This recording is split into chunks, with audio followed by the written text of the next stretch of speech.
আসসালামু আলাইকুম রহমতুল্লাহি বারাকাতু। সম্মানীয় দর্শক, আপনাদেরকে আমি আজকে দেখাবো যে আপনারা কিভাবে যে কোনো প্রশ্ন আপনারা আমাদেরকে অনলাইনের মাধ্যমে বা ওয়েবসাইটের মাধ্যমে জিজ্ঞাসা করতে পারেন এবং তার উত্তর মোদাল্লাল উত্তর নিতে পারেন। সেই বিষয়টা আমি আজকে আপনাকে দেখাবো।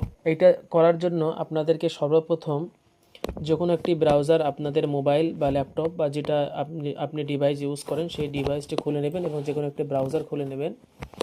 নেওয়ার পরে এইখানে আপনি সার্চ করবেন যে ডাউয়াগুড়ি মাদ্রাসা, এইটা সার্চ করবেন।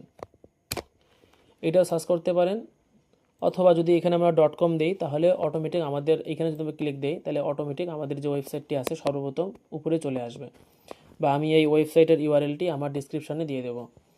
এইখানে যখন ক্লিক করবেন আমাদের যে মাদ্রাসার যে হোম পেজটি বা ওয়েবসাইটের যে হোম পেজটি সেই হোম পেজটি এইখানে চলে আসবে। এইখানে একটি বাটন দেখছেন ফতোয়া নামে, এইখানে আপনারা ক্লিক দিবেন। এখানে বিভিন্ন রকমের অপশান আছে, আপনারা চাইলে চেক করে দেখতে পারেন, ভালো লাগবে আপনাদের। মাদ্রাসা বিষয়ে বিভিন্ন রকমের অপশান এখানে রাখা আছে। এখানে একটি বাটন রাখা আছে অ্যাডমিশন, যেটা আমরা কিছুদিন পরেই আমাদের নতুন এবং পুরাতন ছাত্র সবার জন্য এটা আমরা উন্মুক্ত করব, অ্যাডমিশন শুরু হয়ে যাবে। যাই হোক, যেটা আমাদের আজকে মেন উদ্দেশ্য সেটা দেখাচ্ছি। ফতোয়া যে পেজটি আছে এই ফতোয়া পেজের মধ্যে আমরা ক্লিক দিব। দেওয়ার পরে এইখানে দেখবেন আপাতত দুটো প্রশ্ন এখানে দেওয়া আছে এবং তার উত্তর প্রদান করা আছে। এইখানে আপনারা দেখেন ডান দিকে দেওয়া আছে আপনার নাম, এইখানে আপনাদের নামটা দিবেন, ঠিক আছে। তারপরে এখানে দেওয়া আছে আপনার প্রশ্ন, আপনার যে প্রশ্নটি আছে সেই প্রশ্নটি আপনি এইখানে লিখে দিবেন, ঠিক আছে। উদাহরণস্বরূপ যদি আমি আপনাদেরকে দেখাই, এইখানে ধরেন আমার নামটা দিলাম, ঠিক আছে। দেওয়ার পরে এইখানে একটা প্রশ্ন দিই, যে কোনো প্রশ্ন ধরেন কি প্রশ্ন দিব, যে ইসলামের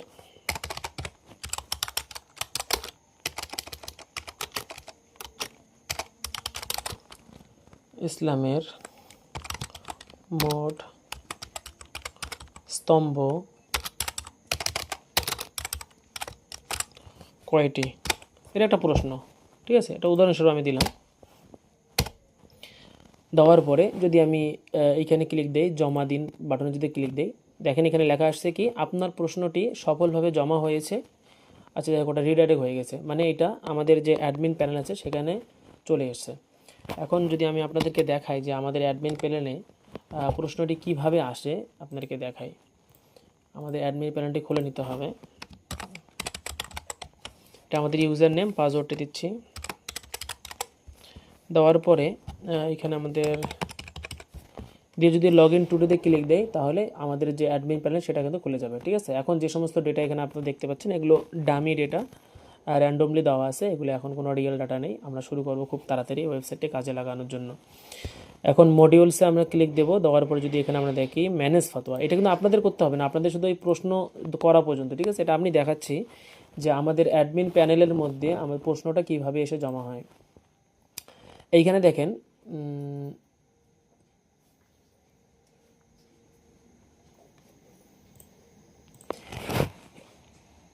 এইখানে প্রশ্নগুলো দেখেন সব পেন্ডিংয়ে আছে, ঠিক আছে, আর দুটো পাবলিশড আছে। এই যে পেন্ডিং যে আছে না, এগুলো যদি আমি এখান থেকে উত্তর দেই তাহলে সঙ্গে সঙ্গে ওইখানে উত্তরটি চলে যাবে। এই যে আমরা প্রশ্ন করেছিলাম না যে আমার এই শাকিল হোসেন নামে এই ইসলামের মোট স্তম্ভ কয়টি, এখানে যদি আমি রিভিউ বা অ্যান্সারে ক্লিক দিই, দেওয়ার পর যদি আমি লিখে দিই ইসলামের মোট স্তম্ভ হলো 5টি, দিয়ে যদি আমরা পেন্ডিংতে পাবলিশ করে যদি ক্লিক দেই, ঠিক আছে, এটা দেখেন কী হয়ে গেছে, পাবলিশড হয়ে গেছে। এখন যদি আমাদের এই পেজে এসে যদি একটু রিলোড দেই, দেখবেন ওই উত্তরটা এখানে চলে আসছে। এই দেখেন, নিচে দেখেন শাকিল হোসেন নেম, ইসলামের মোট স্তম্ভ কয়টি, 5টি, ঠিক আছে। তো এইখানে যে কোনো প্রশ্ন আপনারা এখানে করবেন, আমার এইখানে এসে জমা হবে, আমি এখান থেকে উত্তর প্রদান করব, আর সঙ্গে সঙ্গে এইখানে এসে উত্তরগুলো জমা হবে, আপনারা সুন্দর করে পড়ে নিতে পারবেন, ঠিক আছে।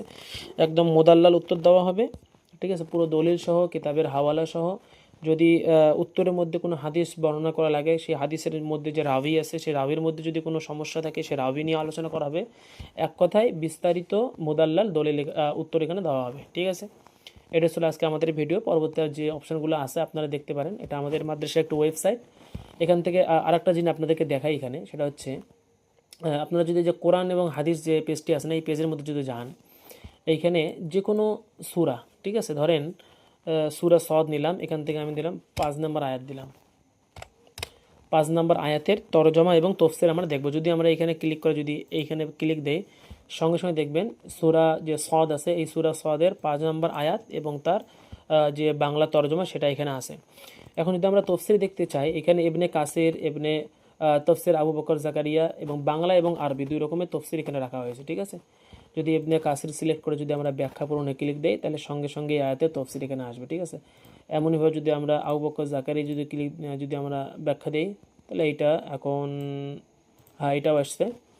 তারপরে যদি আমরা আহসানুল বায়ান দেই যেটা বাংলা, সেটাও এসছে।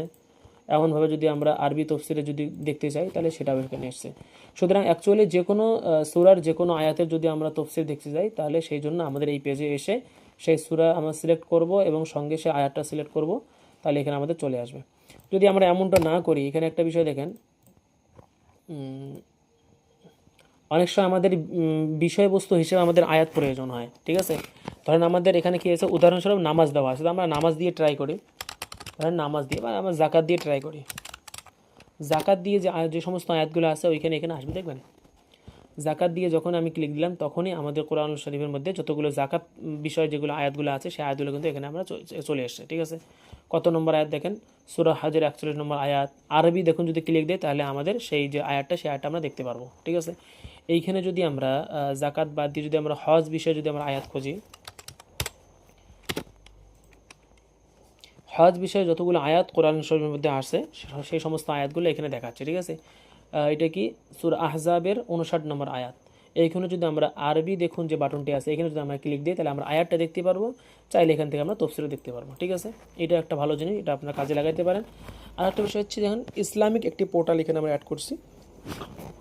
এইখানে হচ্ছে কাজ হচ্ছে, এখানে অবশ্যই কিন্তু আপনাদের যে লোকেশনটা সেটা কোনো আপনাদের অ্যালাউ করে দিতে হবে। এখানে আমরা অ্যালাউ করে দিলাম, দেওয়ার পরে এখানে অটোমেটিক সেই লোকেশনটা নিয়ে নেবে অ্যালাউ করলে, ঠিক আছে। তারপরে এখানে অ্যালাউ করলে কত তারিখ ইত্যাদি সব কিছু দেখাবে। এখানে দেখেন একটা সমস্যা দেখাচ্ছে বেলডাঙা। এখানে যদি এরকম কোনো সমস্যা দেখায় যে বারবার ওইটা মানে উল্টাপাল্টা লোকেশন দেখাচ্ছে, আপনারা বারবার এখানে রিফ্রেশ করবেন আর হচ্ছে লোকেশনটা অ্যালাউ করে দেবেন, অটোমেটিক ধরে নেবে, সমস্যা নেই। এখানে নামাজের টাইম দেখাচ্ছে, তারিখ দেখাচ্ছে, তারপরে নেক্সট কোন নামাজ সেটা এখানে দেখাবে। যেহেতু আমাদের এখানে লোকেশনটা একটু সমস্যা হচ্ছে, ওই কারণে এখানে আসতেছে না।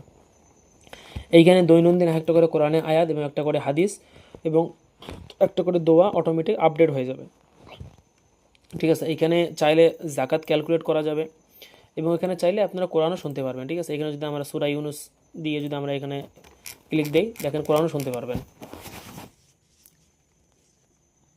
বিসমিল্লাহির রাহমানির আলা সিরাতিন মুস্তাকিম ইত্তাবিউল, ঠিক আছে। এটা হচ্ছে কোরআন এখানে শুনতে পারবেন, সমস্যা নেই। যাই হোক, এই যে দুটা পেজ এবং যেটা মেন উদ্দেশ্য ছিল ফতোয়া দেখার বিষয়টা, এই দুটো আমরা পরিষ্কার করছি। যাদের প্রয়োজন পড়বে, এরকম মনে হবে যে আমাদের এই প্রশ্ন উত্তরটা দরকার, তারা এই ফতোয়া পেজের মধ্যে এসে এটা আপনি সুন্দর করে এখানে প্রশ্ন করতে পারেন এবং আশা করব 24 ঘন্টার আগে এই 2-3 ঘন্টার মধ্যে আমরা উত্তর দেওয়ার চেষ্টা করবো ইনশাল্লাহ। তাহলে আজকের জন্য এতটুকুই। আসসালামু আলাইকুম ওয়া রাহমাতুল্লাহি ওয়া বারাকাতুহু।